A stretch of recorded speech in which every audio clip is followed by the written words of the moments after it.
Someone once said, finding out Cher Lloyd was famous outside of the UK was mad to me.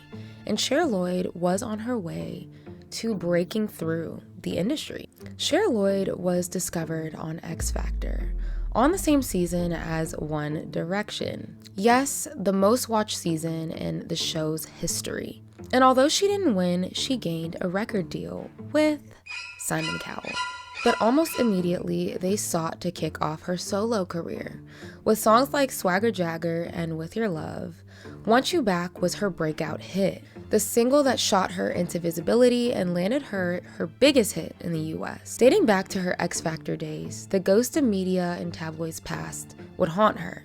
Diva allegations, too cocky, bratty even. She fought to escape that perception most of her career. Taking a hiatus and disappearing from her audience for years, she's revealed that her label wanted her to chase headlines and participate in Hollywood hookups to get her music to sell. So what happened to Cher Lloyd? How big was she supposed to be? And will we ever know? It's cool. It's cool to hate Cher Lloyd.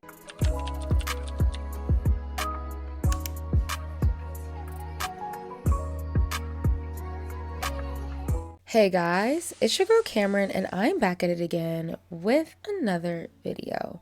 And today we are going to be discussing what happened to Cher Lloyd.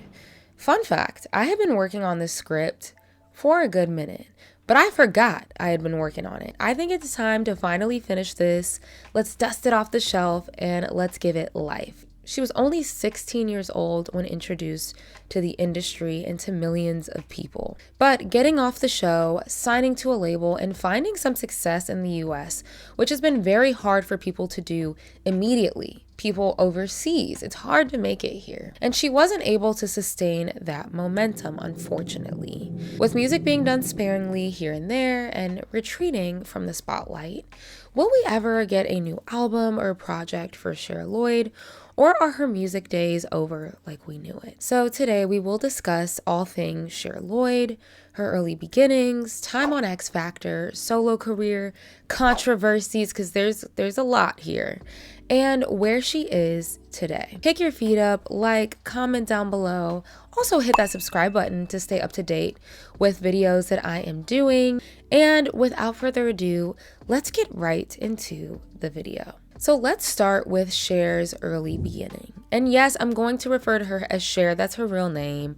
I'm not talking about the other Cher. If I refer to her as Cher, just know I'm talking about Cher Lloyd. Cher Lloyd was born July 28th, 1993, okay? In Malvern, Worcestershire, England. And she is the eldest of 4 children. She actually spent the first year of her life traveling around Wales with her parents in a caravan. Or for my US viewers, you might know that as a trailer. And shortly after, they did end up moving in with her grandmother and then getting their own apartment. And it was a council estate. So that's basically government, public funded housing. So Cher did not grow up with a lot of money and she had young parents. Goodness, guys, I'm always getting notifications when I film. And sometimes they are spam texts, sometimes a spam call. I know I'm not the only one. Comment down below if it has really ramped up for you lately. But this has prompted me to do some research because this is not normal. And I was starting to get a little nervous. Culprit, data brokers. I'm going to educate you guys real quick. Data brokers gather all of your personal information and they sell it for profit. Scanning the web for information like your full name, your address, your social media profiles, and even your social security number. Loans have been taken out under people's names without them knowing. Health insurance companies could raise your premiums based off of your search history, and anyone can access your information and use it for harm. And this can result to spam texts, spam calls, junk mail, etc. Today's sponsor, Incogni, has made sure that my data is safe and secure, and it can make sure that yours is too. Incogni reaches out to data brokers on your behalf, requesting that they remove your personal data. Now, the process is automated, so you really don't have to do much. On the unlimited plan, there's even a custom removal feature. And that lets you request removal from specific data brokers of your choice. And they do repeated removals, making sure to take down your information if it shows up again. And it's so easy. All you do is create an account, pick a plan, and let Incogni do the work. I kid you not, off of signing up, 95 data removal requests were made on my behalf. 95, that is a lot. I completed them in a couple of hours. Boom, and it's still doing the work for me. The family plan, you can include up to 5 phone numbers, emails, and addresses, so Incogni can remove as much information as possible, and you can make sure your family members are protected. And I made sure I got the annual plan so that Incogni can be looking out for me 365 days a year. So if you want to take your privacy back, there is a link in my description that will help you do that. Clicking that not only helps support the channel, but it most importantly gives you a big discount. You get 60% off an annual Incogni plan by using my code Cameron. Thank you so much to Incogni for protecting my information and sponsoring today's video. And without further ado, let's get back into the story. So there's some important details about her ethnicity that I really want to discuss and put a focus on it. On her mother's side, they are a part of the Romani community. Now, Romas are known for their nomadic lifestyle and are very community family oriented. And it's one of the largest ethnic minorities in Europe. So from my understanding and research, the Roma community is an ethnic group, originally migrating from northern India to Europe. And it's important that we frame the treatment of this ethnic group because this has been going on in Europe for decades and decades and centuries. Correct to use the term Roma, but people also in the community differ on how they're referred to. Some people don't care, some people do care. Are those terms, is it politically correct? I don't know now. Is it? It is? Okay. Yeah, you can be a gypsy or a traveler. As a Romani person myself, yes, the word gypsy is very much a racial slur. In Europe, they stood out for their dark skin and foreign features. These attributes were also used by Europeans to justify enslaving Romani people for over 500 years and treating us as property. The word gypsy comes from the misconception that we come from Egypt because of these features. The government has had a history of passing anti-Roma laws with locals hunting them.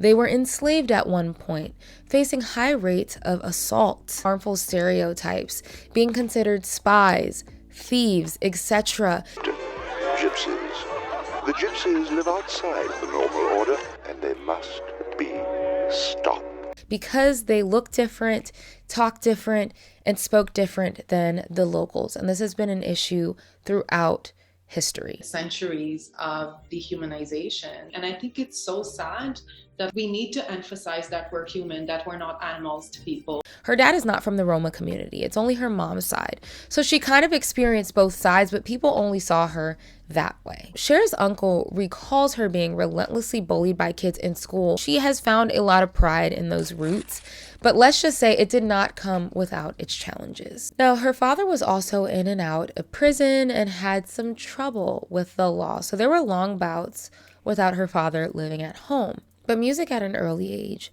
was her safe haven. Now, from an early age, Cher had a fiery passion for performing and performance arts. Starting vocal lessons around 9, she knew she wanted to be a pop star.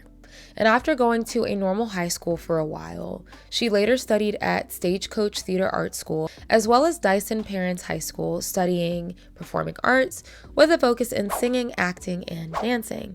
Throughout this time, she would perform at shows at school, musical, and local events. This is really where she began experimenting with rap and R&B, right?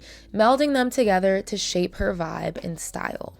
It was absolutely trendy at this time, in the US at least, because her style was heavily influenced by hip hop and street culture, specifically taking a lot of inspiration from Nicki Minaj. But there was this push and pull. This is a girl from a small town in the UK. So it created a push and pull and absolutely made her stand out. Sometimes for the better, sometimes for the worse. So now we gotta get into X Factor. In 2010, when Cher was 16 going on 17, everything changed. She put herself on that X Factor stage. So she actually auditioned for X Factor when she was 14, like a year or two prior, but she didn't even make it to the judges' table.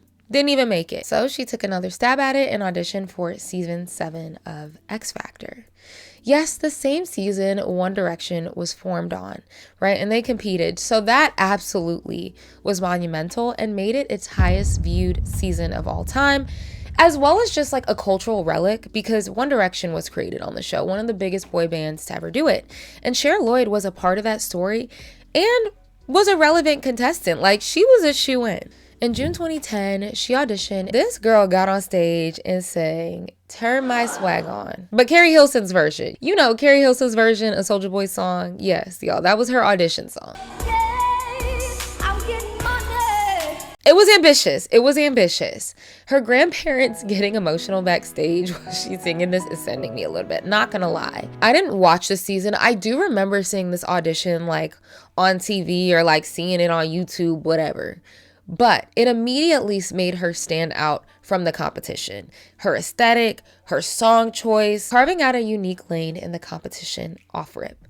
Now, just to outline real quick, the judges this season were Simon Cowell, show's creator, record executive, y'all already know, Louis Walsh, who was a famous music manager and TV personality, Cheryl Cole, who was a member of a girl group called Girls Aloud, and a solo singer who would go on to be Cher Lloyd's mentor throughout the season, and Dannii Minogue, singer, actress, and younger sister of pop extraordinaire Kylie Minogue. So the judges praised her performance, they loved her audition, and she was immediately sent to the next round. And I want to keep in mind, a lot of viewers found this performance to be very memorable, and I think she already started to create a little fan base off of that alone. At boot camp, Cher performed an array of songs. Now, I was honestly scared to look these up. I'm not gonna lie, something about like the rap, sing, like put an accent thing on like from the 2010s makes me cringe really, really bad, but it was a relic of the time. However, she unfortunately came down with tonsillitis during boot camp, and at the time was unable to properly perform these songs. Nevertheless, the judges touted her as raw and unfiltered because that's hip-hop. Hip-hop is this. 1, 2, 3, 4, hit, and I know her image was kind of going for like this hip-hop street style, but like it gave very much Krayshawn white girl mob. Like that's what I see when I see Cher Lloyd at this phase. There was some controversy in the season early on. Like this season was a roller coaster. And it happened when Cheryl Cole sent a popular contestant, Gamu Nengu, home, not making it to the live show. And the reason why this is relevant to Cher Lloyd is because Cher Lloyd and another girl were put through and Gamu was not. And fans were not fucking happy about it. Notably, Cher's Cooler Than Me performance, she was sick, so she didn't sound that good. You're smarter than that. I think you're cooler than. It's not in your head anyway. And it made it worse that Gamu could not come back as a wild card contestant because her family was facing deportation.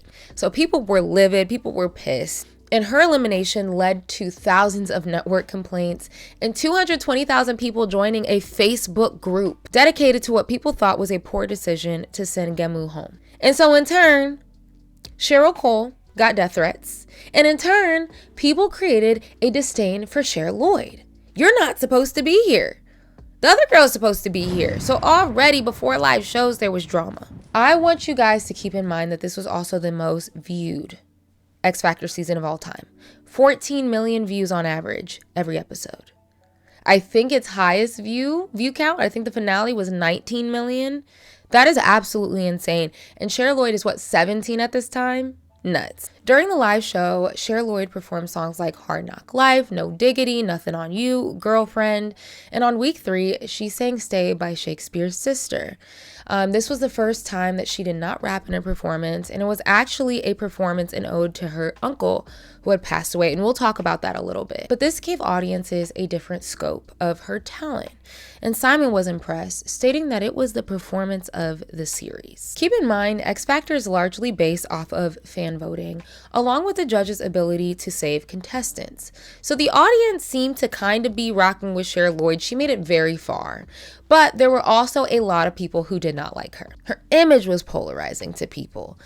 The press stories that were coming out about her, diva allegations, question about her vocal ability and talent, that subjected her to a lot of ridicule and public scrutiny. Public harassment, honestly. And we'll detail this later in our controversy section. I don't want to minimize that. We will get there, I promise. Cher made it, though, to the Final Four and performed a duet with will.i.am. Unfortunately, though, she was eliminated in 4th place. the finalists being One Direction in third, Rebecca Ferguson in second, and Matt Cardle winning that season. Now, he apparently got the most votes every week, so I guess it was a slam dunk for him. But we all really know who the real winners of that season were. We all really know. But Cher's X Factor journey was not over just yet, as she and 9 other contestants went on X Factor Live tour from February 2011 to April 2011. Chasing the Dream. Road to Solo Stardom. After the show, she was signed to British record label Psycho Music in 2011. This is a label that was founded by none other than Simon Cowell. It at the time appeared as a golden opportunity, a golden ticket. Didn't win the show, still landed a record deal under Simon Cowell. He knows how to make stars, period. But quiet as kept, there were a lot of issues that would come up and spawn from this relationship. And apparently with X Factor, when you're on that show, Psycho Entertainment, because Simon is, I believe, an executive producer of the show, he gets first dibs on the artists that come off of it. And this was her problem, though. She had a stain on her career off of X Factor because of how controversial she was and the tabloid harassment that she got and the stories they were running. So looking back, she's like, y'all really used me on this show to get ratings and make me a villain as a teenager, and then you want to sign me? Like, you're already starting me at a disadvantage. The whole purpose of this show is to sign a record deal, to then go on and make records Yes. for a certain label attached to the X Factor. Why make someone a villain when you have the potential to grow that artist, to release records, make loads of money and profit from that artist? Why stop them in their tracks when they're just getting started? I was your villain and now you want me to sell records. And that's why a lot of these shows, you got to think twice about coming on here. But back in the day, this was a platform, American Idol, X Factor. These were the platforms to get seen because the internet was just taking off. They got to work immediately and they started working on her debut album, collaborating with people like Autumn Rowe, songwriters like Autumn Rowe, The Runners, and Red One. He is produced for Lady Gaga, Usher, One Direction, and more. Like, he was making hot records at the time. And the day finally came. Cher Lloyd released her debut single, Swagger Jagger. The chaos that is Swagger Jagger, y'all. And it released in July 2011. And it debuted at #1 on the UK singles chart. So she came out the bat swinging. We got to talk about this song. And I'm going to say something that a lot of you guys aren't going to like. I was never a huge fan of this song, even when it came out. This was 2011. So I had just turned 12. I was in the demographic to like the song and I hated it, y'all. I hated it. Kind of ear grating. It's chaotic. You have this like EDM sound. It's ear piercing. Like the lyrics, like, it's just funny to me. I get it though. Like, swag, that was the term at the time. So it was on trend, but it was always cringe to me. I just got to be very honest with y'all. But Cher co-wrote it. She co-wrote it. And the song received additional boosts when she performed it on the finale of So You Think You Could Dance. And this was probably the first time I had heard this song, or I probably heard it on YouTube, because y'all know this was at the time where like Vivo was a thing, and now you were really starting to look up videos on YouTube. So you weren't relegated to whatever the US radio was pushing you. You were able to start discovering people from everywhere around the world now. In hindsight, was it the best optics for her to release a song about you can't stop looking at me, staring at me, after she was already like branded as this cocky girl? Like, it didn't help in some people's eyes. But regardless of the song being a mess, it was a success. I did not mean to rhyme that, but it was. Sister knows what's up though, because Cher Lloyd said for the longest she refused to perform. Even though it does tend to make me cringe. But it still stands out as this pop culture moment. It is nostalgia for a lot of people. Not me though, but for a lot of y'all. But off the heels of Swagger Jagger, she released her debut album, Sticks and Stones, on November 4th, 2011. And it entered the UK charts at #4, and it peaked even in Ireland at #7. So people were listening where she was from. She was seeing some success in her home country. Now, she released her second single, With Your Love, featuring Mike Posner in October 2011. And y'all know, as a Michigan girl, I gotta shout out my fellow Michiganders. Shout out to Mike Posner. This, I would say, was a better release musically to me. I like the beat. Low key, I think a lot of Cher Lloyd's songs were like pressed in the back of my memory because once I heard this, memories came flooding back. But to me, a better release than her first one. And crazy fact, this single was the highest selling number 4 single, 66,000, since Rihanna's Only Girl in the World, which sold 74,000 copies. So in November 2011, she announced that she was headlining her own tour in the UK, the Sticks and Stones tour. And because of popular demand, she ended up adding dates. So her biggest hit, Want You Back, released in the UK February 2012. Now, this would become a game changer for her. We got to stay here for a second. It is a slightly confusing trying to put the timeline together because not only was she working the UK, the European market, but she was also trying to push herself in the US. In December 2011, she began her US crossover officially and signed to Epic Records under L.A. Reid. Now, this is how Want You Back became her debut single in the US, which was released here in May 2012. Now, if you were a preteen or a teenager at this time, you knew this song and had it on repeat. I love this song. I'm gonna give Cher Lloyd her 10s for this track. This song performed very, very well in the American market, making it her highest charting song to date. And it debuted initially at number 75 on the Billboard Hot 100, but later peaked at number 12. Guys, she was shy of the top 10 by 2 spots. So it grew, it organically grew. And it's now 2 times platinum in the US and has sold over 3 million copies worldwide. I absolutely love how her accent came through on this track. You notice a lot of the times, like British singers from the UK, like with a British accent, when they sing, they sound like they just have like an American accent. You wouldn't be able to know. And I love how she added that spunk to it. So a formulaic pop song, to say the very least, but fun nonetheless. The US version featured a remix with Snoop Dogg, and she released a UK version of the music video as well as a US version. Masterclass on dual marketing, baby. Now this is interesting though, because the US music video is more cheeky and playful and feels a little more innocent. But the US version features her getting arrested and taken into custody. So she did the whole bad girl shtick, and I don't know what it is. In the US, we eat that shit up. We eat it up. So perhaps they wanted something edgier, grittier, more bad girl. What does that say about us as Americans? It says a lot. Now, this version of the video sits at 308 million views on YouTube. So this was a smash. Her second single was Oath featuring Becky G, which was released October 2012. I'm going to sing Cher Lloyd by Cher Lloyd or Becky G then. And don't forget all the trouble we got into. Why does somebody not know how to flush a toilet after they've had a shit? That's what I mean. Well, it was funny, yes?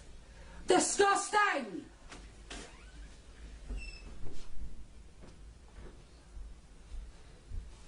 And to be honest, it's the perfect collab. Like, they have similar vibes, similar styles. It was a cute little song about friendship. It was cute, but it didn't quite match the success of Want You Back. Though it did peak at number 73 on the US Billboard Hot 100. That's an achievement in its own. But little did she know, this would be her last charting solo song on a major chart in the US. Now, the American version and Australian version of her debut album Sticks and Stones released on October 2nd, 2012 through Epic Records. Remember, this was the album that she released in the UK nearly a year ago. I think it was November 2011. However, they did feature some different songs to switch it up. But I wonder if that ever disjointed things. If you're from the UK, let me know. Did it ever disjoint things for you with her like releasing an album there and then a year later releasing one here and then you guys didn't have fully, like, did that ever change things for you? So she interestingly repurposed the content for her US takeover versus trying to reinvent the wheel. It was efficient. She clearly had something that was working for her, and I think it was a bit easier. She did say that Americans took more to her bluntness, her like rebellious attitude. Like, we liked it over here a little bit more than the UK was receptive to it. Now, the album overall, Sticks and Stones, did receive mixed to positive reviews. Some people just found it to be compelling, trendy pop. Some people did. But one AllMusic critic said at the time of original release that, quote, At times, Sticks and Stones sounds like such a calculated effort to copy everything that's hot in 2011, and that it likely to feel utterly irrelevant by the time the clock strikes 12 on New Year's Eve. And while I see where this person was coming from, they were wrong, because her American takeover would take place in 2012. Ironically, I do think that this would become a challenge for Cher Lloyd.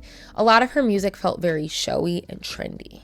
Are you regurgitating trends? Who are you? Who is this character? Now let's talk about the slow fade. Honestly, a quick fade. To wrap up her Sticks and Stones era, in October 2012, she was a supporting act for the American band Hot Chelle Rae for their Australian leg. She confirmed that she had begun recording her second studio album and working with songwriters like Tove Lo. Now, you know, it was nearly a requirement for these younger stars to make an appearance on a Nick Disney show. So that's what Cher Lloyd did. She was on an episode of Big Time Rush in 2013. And the year prior, 2012, she also judged for the competition Make Your Mark, Shake It Up, Dance Off. Y'all might remember this.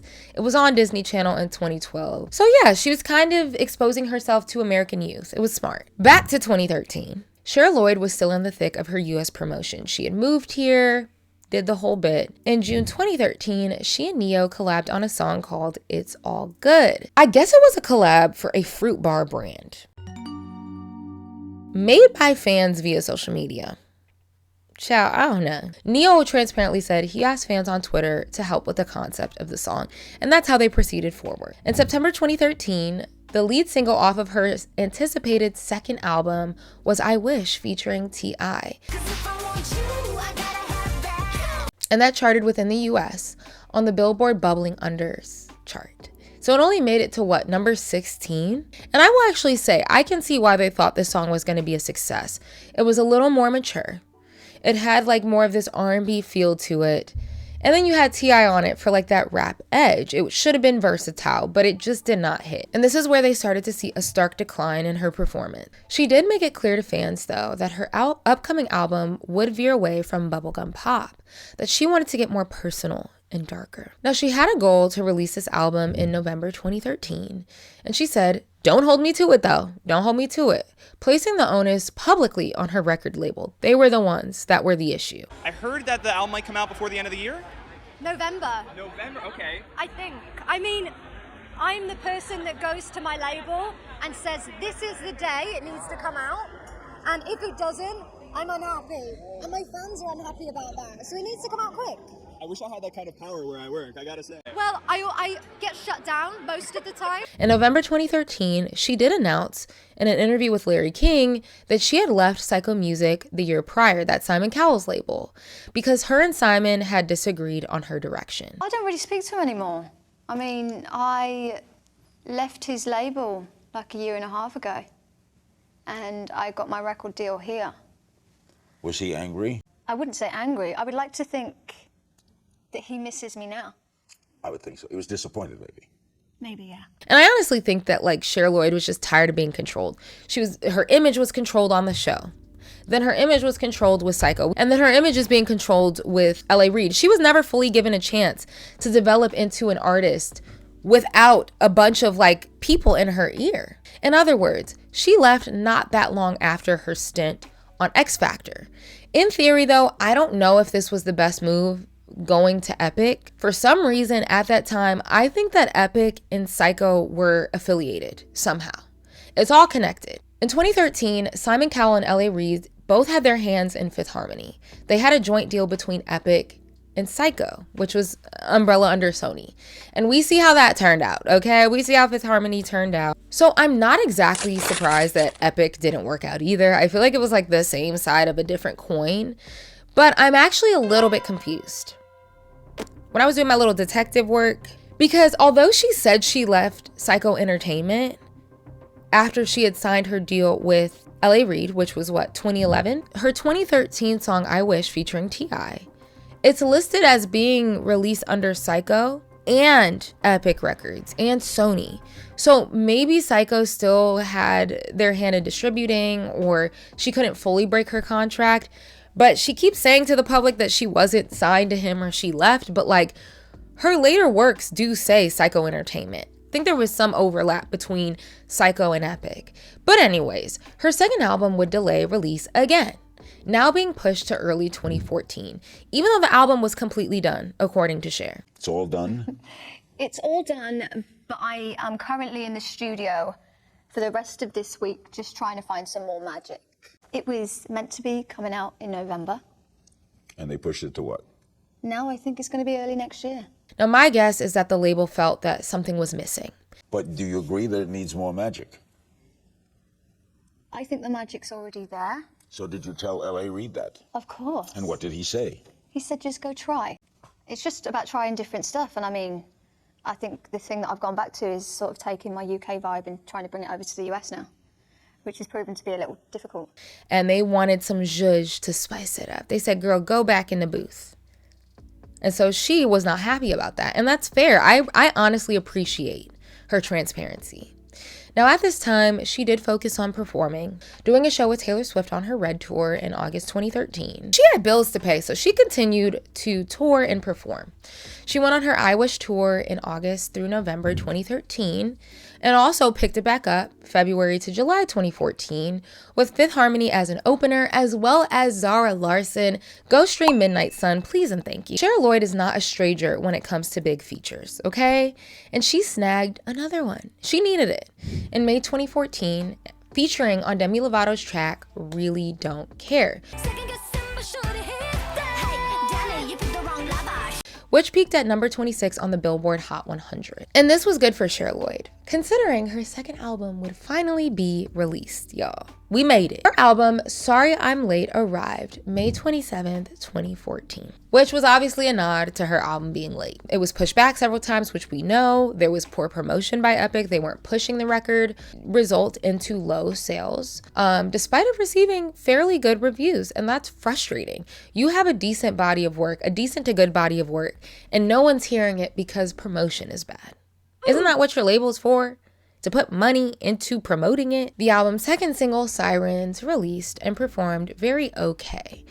Not really a lot of waves made in the US, but things were plateauing a bit. She completely started to flip her image. This was darker, it was grungier. You can even tell by the visuals just how different she was trying to spin her career. And after the album released, she was quietly removed from Epic Records' website. And people started wondering, what's going on? Is she signed with them anymore? Was she dropped?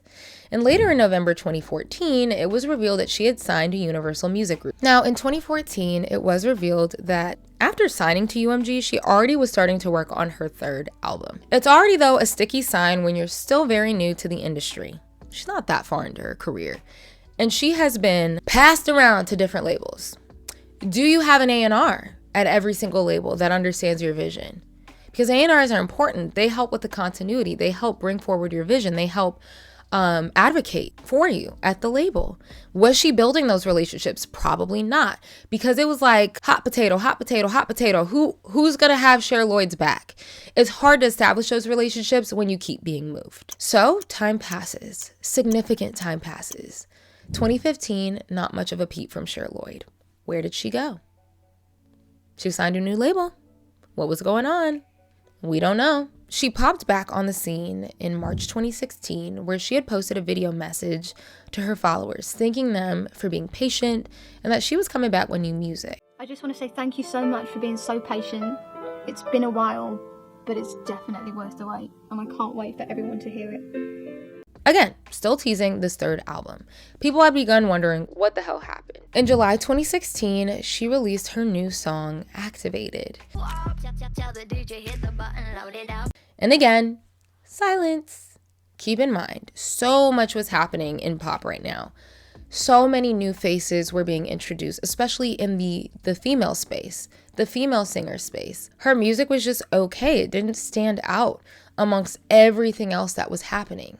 It's kind of heartbreaking, honestly. Even though it was last announced that she was signed to UMG, I noticed that some of her later releases were released through a label called Vixen.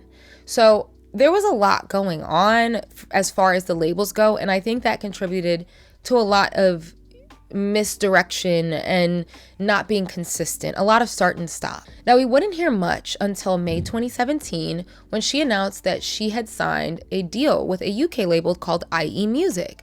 Again, silence after that. And we would get tracks sparingly from here on out. In October 2018, she released a single called None of Your Business, which was released under UMG. Seems like she got some traction with the video sitting at 53 million views.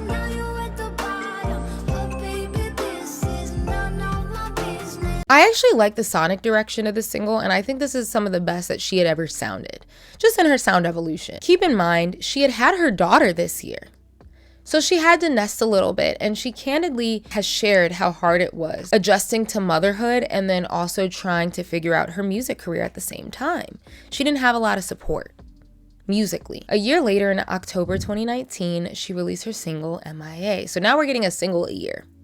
That's not acceptable in the streaming era. It's not. And that was supposed to be the lead single for her third album.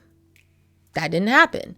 In April 2020, she premiered a single called Lost, which COVID came in like a Tomb Raider and obliterated any plan she had for that. That's not her fault. That was just poor timing. So basically, guys, the timeline from 2016 to 2020 can be summed up into a few bullet points. To some, it felt like she fell off the face of the earth, y'all. That's just to be very transparent. I forgot about her completely. Many of her fans, though, feel like she was sabotaged, which we will talk about, and that her potential was purposely capped. Let's put a pin in this right now because we wouldn't get music releases until much later. So I want to hop into the controversies because that is going to stitch a lot of this together and make it all make sense. So let's talk about it. Britain's most hated. I said that with a question mark. I came across a Guardian article titled, "In a decade, the singer has gone from the most hated teen in Britain to top 10 successes in the US." So I said, whoa. Hate is a strong word. Most hated, like, that seems a little exaggerated. And as someone who didn't watch the season actively while it was happening, and I'm from the US, when Cher Lloyd came over here, there was really no baggage. Baby, we didn't know. I didn't know.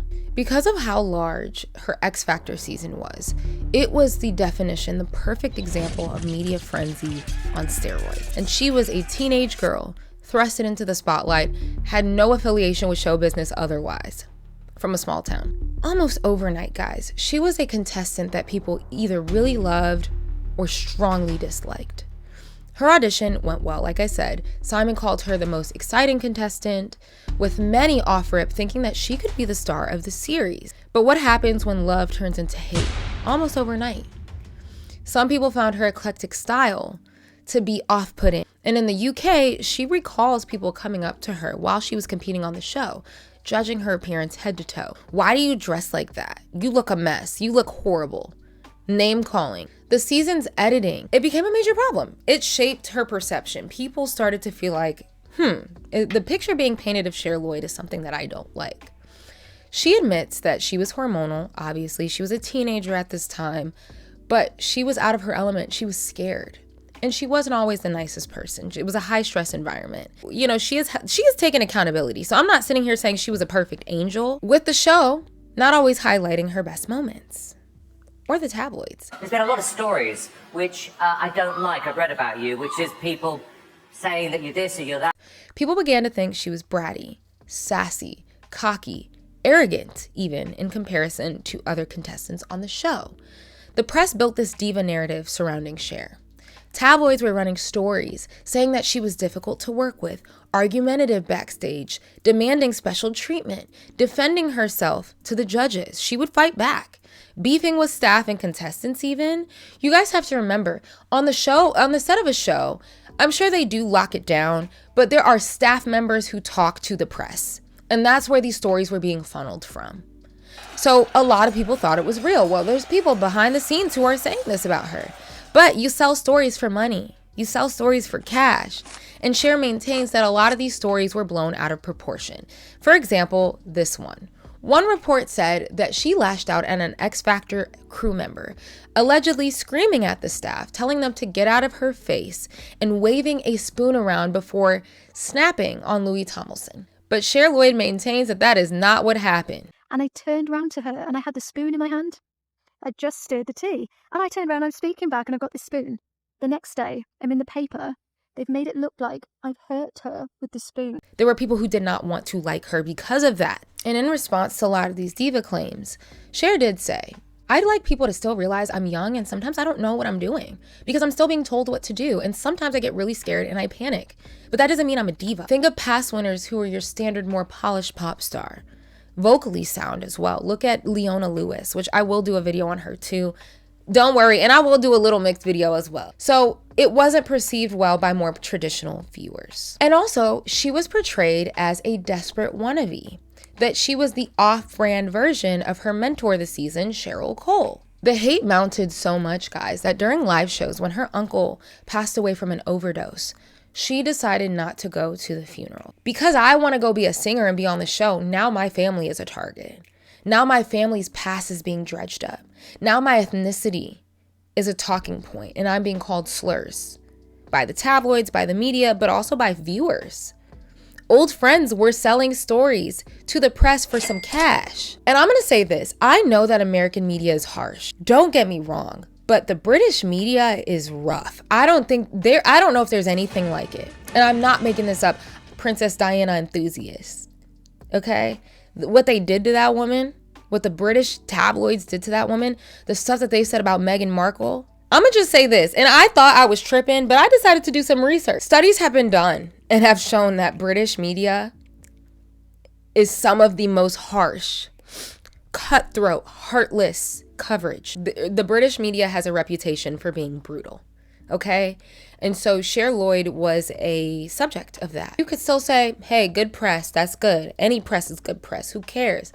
But when you're that young, you want and you crave approval. So that made Cher's American crossover that much more important and special to her and needed, because she felt like relocating to the US was a fresh start. She says that that was one of the best times in her life. She felt like she could just be a singer-songwriter in the United States, that all of this baggage from X Factor didn't follow her, that Americans were rooting for her. All of a sudden, everyone wanted me to do well. It was that feeling of, we're rooting for you from the US. It appears that she's acknowledging that she wasn't perfect and had a lot of growing to do, but she was still trying to win over the UK public. She wanted that approval. So Cher maintains that she was mischaracterized, but does understand how she could have been interpreted as defensive. Back then, she felt like she had to defend herself from the media, from the judges. And it was a little abrasive to people. And it was so tumultuous at the time that she even revealed she was given antidepressants at 16 years old to manage the depression and the emotions that came with being on the show. In a January 2025 interview, she said that her confidence at such a young age was a bit of a gateway in giving her the villain edit. Because I did have such confidence and was such a presence at that time, I think that was a gateway into kind of giving me the character of the villain. So was she the most hated? I don't know. I can't say I wasn't there. But while everyone was in X Factor land that season, it mounted to people having a disdain for Cher Lloyd, and it followed her entire career. You know, she said that years and years and years later in the UK, people would meet her and be like, oh my gosh, like I met you in person and you're not horrible. Oh my gosh, I saw your interview and you're actually a pleasant person. And this was happening to her all the way into the 2020s. Like, it created a stain. The next thing we're going to talk about is Cher versus Cheryl. This is another entry in our X Factor saga. A microcosm of it all was her relationship with Judge Cheryl Cole and her mentor, right? Cheryl Cole was a judge that season, like we talked about. She was a former girl group member and a solo artist. She's pretty famous over there. Fun fact, Cheryl Cole and I have the same birthday, June 30th, stand up. I love that. She's gorgeous, by the way. But Cheryl was seen as very protective over Cher. She often fought back against criticism. She saved her a lot. Remember the whole Gamu thing? Cheryl Cole decided to choose Cher Lloyd, and people weren't happy with that. They kind of had this bond, and Cher does maintain that Cheryl was kind of that only person that really felt like on the show had her best interest. Now, there were rumors of tension in the tabloids even while the show was going on. There was one article that claimed Cheryl was having a hard time reining in her mentee, that Cher Lloyd was being difficult and that she didn't want to wear certain things, like they were arguing. Even though on screen they appeared as a united front, there were no issues. I'm not sure of the validity of those claims. But after X Factor is where things technically fell apart. Cher admitted in post-interviews that she felt abandoned by Cheryl. In August 2011, when she was asked if she kept up with her mentor, she said that she had a greater chance at winning the lottery than catching up with her. Then, when asked a month later, she angrily says, "Seriously, why the F does everyone ask me about Cheryl? We aren't friends. I'm fed up of being asked about the X Factor and Cheryl. You can print this, right? I don't speak to Cheryl. We don't speak. We don't have anything to do with each other, so will everyone please stop asking me about Cheryl?" Why all of that with the response? Not a good look. Not a good look. That Cheryl hadn't made an effort to stay in contact with her and help guide her career, even though Cheryl had promised to do so. With Cher saying, quote, "Cheryl understood me and helped me a lot, so it's sad that I haven't seen from her." I'm sorry, guys. The Cher, the Cheryls, it's confusing. My bad. I'm sorry. I'm trying to keep my shit together right now. And Cheryl wasn't thrilled about this comment, basically responding by saying, "Look, I'm not here to hold your hand. You have to get it how you live in this industry. That's not my responsibility. Get over it." And the headlines portrayed this as a full-blown feud. Even though I don't think it was that deep, they were going back and forth a bit, making it appear as if Cher Lloyd was ungrateful to Cheryl for being so kind to her, because she was on the show, while other people feeling like it was very cutthroat to cut ties with a young teenager that's navigating young stardom and was also completely annihilated in the press. So there were jabs being thrown here and there, Twitter, whatever. But when Cher was asked in a 2012 radio interview if she'd perform with her old mentor, Cheryl Cole, she said, "Maybe if she sings live with me," like a dig, like, ooh, maybe she could sing live. And then she was asked if she felt singing live would be difficult for Cheryl. And Cher followed with, "Well, it is nowadays when you haven't got the nifty little button to press." So the girls, it was a little shade. Now, Cher Lloyd maintains it was a little joke. She did come back out and apologize and said it was in poor taste. I agree. But Cheryl didn't like this comment. Cheryl tweeted, "Be careful who you kick on your way up. They kick you twice as hard on your way back down." Cher said, "At the end of the day, she was the person who got me where I am today." So she did backtrack it. Even based on the YouTube comments, a lot of people felt like Cher Lloyd's apology wasn't sincere. So there's no beef there. It seems like everything's good. But this was also a post-X Factor drama situation. And also, where was I? I was never a huge One Direction fan. Like, I didn't swoon over them. But Cheryl Cole and Liam Payne dated. And they had a baby together.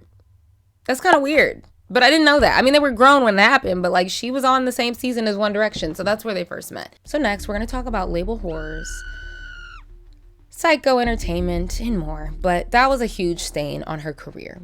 Cher Lloyd has spoken very openly about how much control Psycho and Simon Cowell specifically wanted over her. She had little to no say. And I know she moved to Sony Epic at some point, but the same issue kind of followed. She was a product placed on a conveyor belt, and she was supposed to mold and shift whichever way they wanted to take her, and she was tired of that. She says verbatim, once she was signed, she lost a lot of control over her music and image, being forced into styling choices she didn't agree with and didn't like, and input not being respected in large part because of how young she is. She's a young girl. Everybody in the room feels like they have the merit to tell you, we know best. We've been here, we've done this. We know what sells. She recalls in one interview how, quote, "There was one performance, I think it was on the Today Show, a huge opportunity, and I stood on stage wearing a tutu. What the them trying to put her in frilly dresses and tutus and younging her up a little bit. And she didn't really love that." She quite literally said she felt like a product under Simon Cowell's direction. It's no secret that Simon Cowell is very domineering and controlling. We've heard this from a lot of his artists. Other former artists such as Jade from Little Mix have sent not so subtle shade at Simon Cowell and their music. I think so. The lyric on the song, "Selling my soul to a psycho." They say I'm so lucky. Psycho happens to be the name of Simon Cowell's company. Coincidentally, yes. I mean, it's written on the tin, isn't it, really? Yeah. In interviews, they've been very transparent over the control he had over their life. And Cher Lloyd herself said that Simon was controlling. I think he found me, I wouldn't say disobedient. Difficult? A little bit, yeah. Because I have a specific thing that I am reaching for. So I have my own idea of how I'm going to get it. When asked in a 2013 interview if Simon Cowell was controlling, she said straight up, "Yeah, I don't do well with that." And I don't deal very well with, people having... Controllers. Yeah. There are control freaks. Simon is a control freak. Yeah, I don't deal well with that.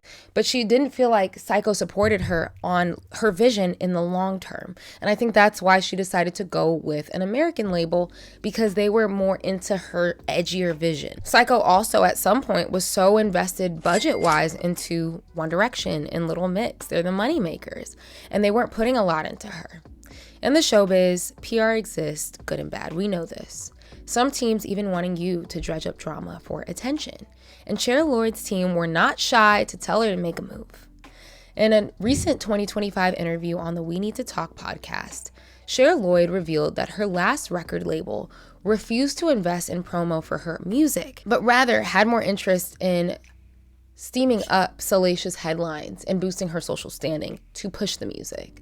She said they once told her to hook up with Justin Bieber and leech off of his fame to get her music to boom. I walked into the record label at the time and they hadn't given me a promotional budget to promote this album that's, we spent millions on this album, but there's no budget to go get people to hear it. Right. So I walk in and I say, look, I really need some cash to try and push this record. Basically told no. But what I needed to do to make this record take off is hit some of the clubs and they'll find out where Bieber is, and I should go try get with him. Crazy. Not unbelievable, but crazy. Although Cher was very young, she does describe dating her now husband at the time, like back when this was happening, hairstylist Craig Monk. They didn't give a I was very much with my husband at that time. He was even stood in that office while I was told they weren't going to spend any money on the album, pushing the album, that I was to go hook up with someone mega famous and basically leech off the back of someone else's fame. Now it's important to note that Cher Lloyd would go on to marry Craig, so she ended up staying with him. But it was to show how absolutely controlling her label wanted to be over her. We don't care you have a boyfriend, a regular boyfriend. You need to find a celebrity relationship. PR relationships are a real thing. She just refused to do that. Another notification, y'all. She was also told by her team to not let her label know that she was planning on getting married to her boyfriend, because they would do anything to stop it. So she kind of had to move in secrecy and take control over her own life. And in 2023, she revealed to The Sun regarding her marriage that, quote, "Sorry to big music heads that I didn't marry a very successful celebrity to make money for them." Because y'all gotta remember, a lot of these stories revealed, it's not about the music. You should know this. If you've watched my series, the music is a fraction of it in this business. It's about the spectacle. And to labels, oftentimes spectacles sell records. She also had claimed in several interviews and lyrics that she was constantly told by her label to shed clothes for more attention. I'm not sure what label she's referring to. I'm sure it was a theme that came up a lot.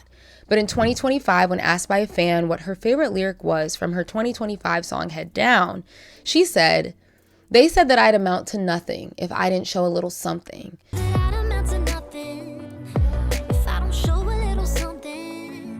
And then tweeted, "You know how many times I was told to take my clothes off?" We've heard a lot of women say this. The desperate measures that her team wanted her to go to integrate into society and to boost her music. And Cher was not willing to do those things and sell out by any means. She was done doing that. So let's finish off this video by talking about where she is now. We made it, y'all. We know that there was a major stall in her career. After 2020, 2021, she did keep her head down and focus on her personal life, which was probably much needed. We know that Cher Lloyd married in 2013.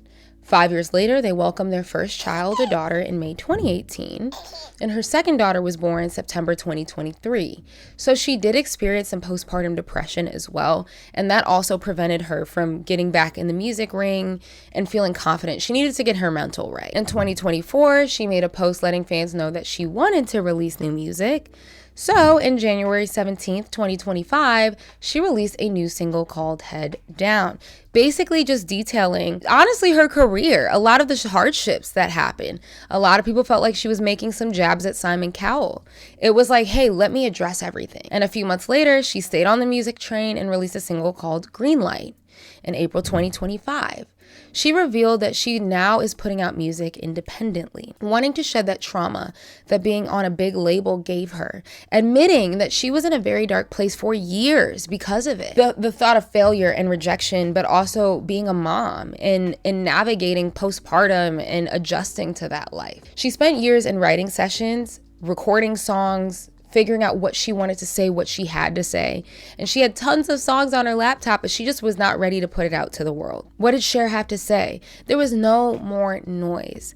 And independence decided to be the route she would take. And I think that was very much needed. Saying, quote, "Sometimes there were too many cooks and I just felt I was diluted in a sense. Wouldn't people rather see me for me than a version that 15 men in suits have decided I should be?" And that's some real. It's quite interesting to see from 2010, 2011 till now. She only has 2 albums. The third one never came out. We know she was teasing that since 2014. And it still remains up for question.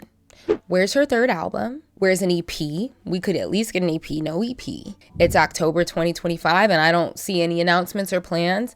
I don't think an album's coming anytime soon. But a project. But also, how many of you guys would be here for it? Like, how many people would listen? Is there a demand? I don't know. She really is enjoying motherhood. She's very protective over her daughters, especially looking at it through the lens of what she had to deal with as a young girl. So I think she's just really protecting her peace. She's been through a lot. I think she's 32, 33 now, so she's grown. And I think it's time to find her own footing independently. But she has been, again, transparent that independence is scary, that she's nervous for it and doesn't know what it'll all bring. But I'm curious to see what she decides to do. Do you guys feel like she was this person that was just kind of supposed to live in time, that moment in time? Or do you guys think she had the talent and potential to take it elsewhere? Let me know. That is what happened to Cher Lloyd. Thank you guys so much for watching. Comment down below your thoughts. Hit that subscribe button as well to stay up to date and hype this video if you feel like it. Also, make sure before you leave, click that link in my description to get 60% off of Incogni by using my code Cameron. Thank you so much for watching and I'll see you in my next one. Bye.